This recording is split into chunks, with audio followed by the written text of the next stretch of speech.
Assembly का agenda एक colonel लिखता था, कर्नल का ऑफिस था असम्बली के अंदर, मैं टीवी पे कह रहा हूँ, और वहाँ पे फैसला होता है किस तरह। टेलीफोन इमरान खान खुद कहता था कि हाँ मैं टेलीफोन कराता था उन लोगों से कि जी मेरी हाज़िरी पूरी करें, लोगों को बुलाएं। ये ऑन रिकॉर्ड है ना, लेजिस्लेशन के ऊपर।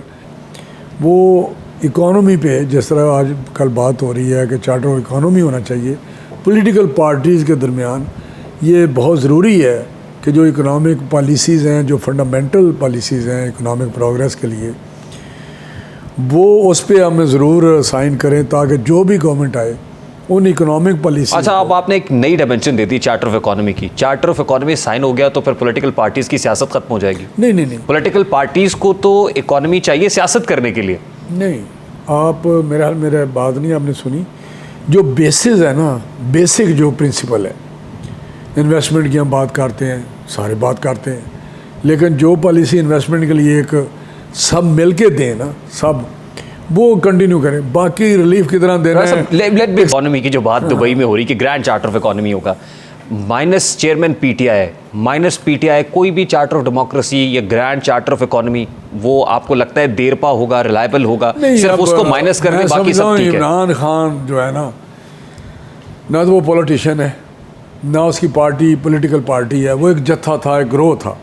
मेरे अपने ख्याल के मुताबिक शुरू से कहता हूँ वो डेमोक्रेटिक आदमी नहीं है, वो फाशिस्ट आदमी है। उसके साथ ना डेमोक्रेसी चल सकती है, ना उसके साथ डेमोक्रेटिक निज़ाम चल सकता है, और ना ही वो पॉलिटिक्स में चल सकता है। नहीं, लेकिन राना सदाउल्लाह ने तो कहा कि माइनस चेयरमैन पीटीआई कबूल है, हम पीटीआई के साथ बैठ के कोई भी चार्टर दस्तखत करने के लिए तैयार है। इसलिए कि उसका ज़हन जो है ना, जो मैं बात कर रहा हूँ, वो फाशिस्ट है, वो डेमोक्रेसी से उसका कोई तल्लक नहीं है, वो पॉलिटिकल नहीं है।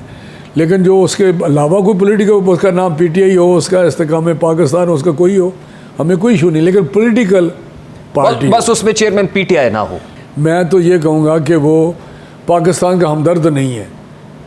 मैं बिल्कुल, मुझे इस पर कोई दूसरी मेरी राय नहीं, और शुरू से, आज की नहीं है ना, 9 मई से है। मैं जब से वो प्राइम मिनिस्टर बने हैं या 2014 का धरना हुआ है, कौन पॉलिटिकल लीडर है जो ये कह सकता है बिजली के बिल जला दो? कौन कह सकता है टैक्स ना दो?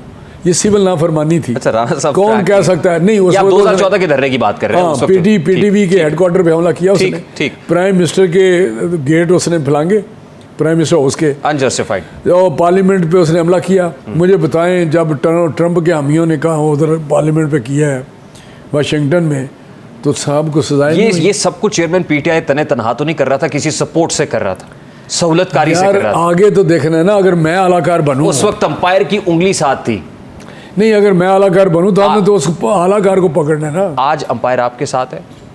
नहीं, अंपायर हमें तो ज़रूरत नहीं है। मैं आपको बात बताऊं, आपको मैं क्लियर कर दूं, इमरान खान आज आपके मिसाली ताल्लुकात है ना? नहीं, मिसाली ताल्लुकात, आज आप सेम पेज पे हैं। अदारों के साथ या आर्म फोर्सेस के साथ ताल्लुकात होना बहुत अच्छी बात है, लेकिन मैं अगर मिसाल देता हूँ आपको क्लियर हो जाएगा, किसी को क्लैरिटी नहीं है इस पर। जब assembly Imran Khan prime minister था, उस वक़्त असम्बली का एजेंडा एक कर्नल लिखता था, कर्नल का ऑफिस था असम्बली के अंदर, मैं टीवी पे कह रहा हूँ, और वहाँ पे फैसला होता है किस तरह। टेलीफोन इमरान खान खुद कहता था कि हाँ मैं टेलीफोन कराता था उन लोगों से कि जी मेरी हाज़िरी पूरी करें, लोगों को बुलाएं। ये ऑन रिकॉर्ड है ना, लेजिस्लेशन के ऊपर। जरूरत नहीं, ऑपोजिशन तो है कोई नहीं, हाज़िरी तो करनी है ना। ऑपोजिशन लीडर राणा साहब, राजा रियाज ऑपोजिशन लीडर, मेरी वो बात नहीं है, हाज़िरी तो पूरी करनी है ना। हाजिरी ना भी पूरी हो तो बिल तो पास हो जाता है। अभी ये जो मिनी बिल पास हुआ है, पास कराया है, पता कितने बंदे थे उसमें भी कोरम की निशानदेही नहीं। 122 बंदे थे, मैं रिकॉर्ड पे कह रहा हूँ। अगर 122 ना हो, इस तरह ना करें, हर चीज़ को नेगेटिव मत देखें, यकीन करें हमारे एक अपना एक तरीक़ाकार है, हम जमहूरी लोग हैं, किसी को वहाँ पे ना ज़रूरत है किसी को फ़ोन कराने की, ना वोट डलवाने की, ये बात ही नहीं है। राजा साहब, आप जमहूरी लोग का नारा था वोट को इज्जत दो। आप सिविलियन सुप्रीमेसी की बात करते थे। वोट को इज्जत दो का मतलब ये है कि जो सियासत और सियासतदान है और जमहूरियत है वो पनपनी फलनी फूलनी चाहिए है। आपको लगता है कि वो जो आपका मिशन था वोट को इज्जत दो वाला, वो मिल गई है? या जो पॉलिटिकल प्रोसेस है वो ज़्यादा मजबूत हुआ है, डेमोक्रेसी मजबूत हुई है, इस्टेब्लिशमेंट कमज़ोर हो गई है, उसकी इंटरवेंशन कम हो गई है? Is it true? नहीं, मैं फिर आपको बताऊं कि वो प्रोसेस जो है ना डेमोक्रेटिक, कि आइन के मुताबिक टाइम पे इलेक्शन हो, असम्बलियाँ मुद्दत अपनी पूरी करें, उस हिसाब से मैं समझता हूँ कि ये प्रोसेस अगर चलता रहे तो उसको मैं समझता हूँ कि जमहूरी निज़ाम बेहतर है और मजबूती की तरफ बढ़ रहा है।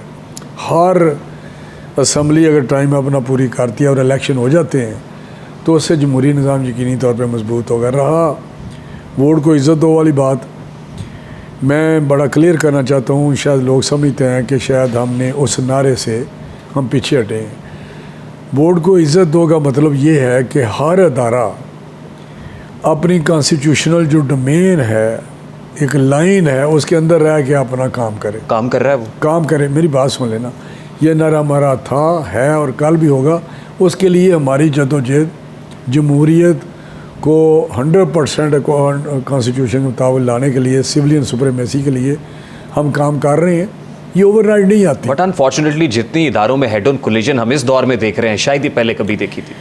उसकी वजह ये है कि मैं समझता हूँ कि अदारों को जिस तरह थोड़ा सा काम करने का मौका दिया गया मियाँ नवाज शरीफ के टाइम पे, वो काफ़ी हद तक वो डोमेन जो थी उसमें काम कर रहे थे।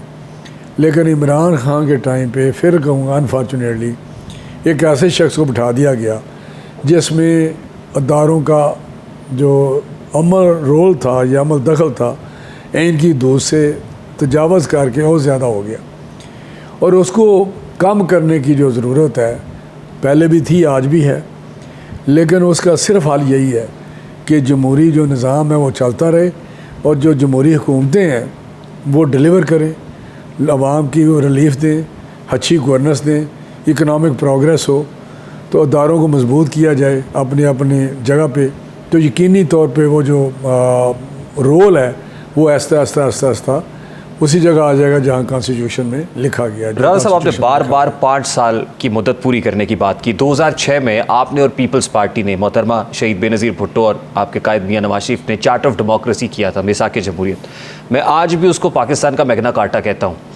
तो इसके लिए तो फिर चार्टर ऑफ डेमोक्रेसी की ज़रूरत है। आप समझते हैं कि आज फिर एक नए चार्टर ऑफ COD पार्ट 2 होना चाहिए, और क्या हो रहा है? देखिए, यकीनी तौर पे मैं समझता हूँ ये बात आपकी दुरुस्त है, लेकिन अगर चार्टर ऑफ डेमोक्रेसी एक है, डॉक्यूमेंट है, साइन है किया हुआ चाहे 2 बड़ी जमातों ने, लेकिन अगर दूसरी जमातें भी उस पर अगर आ जाएं तो मैं समझता हूँ ये और मजबूत होगा। वो जो डॉक्यूमेंट है उस पर अमल ज़्यादा बेहतर तरीके से हो सकेगा। लेकिन इससे भी ज़्यादा, वो तो एक है डॉक्यूमेंट, ज़्यादा जो चार्टर है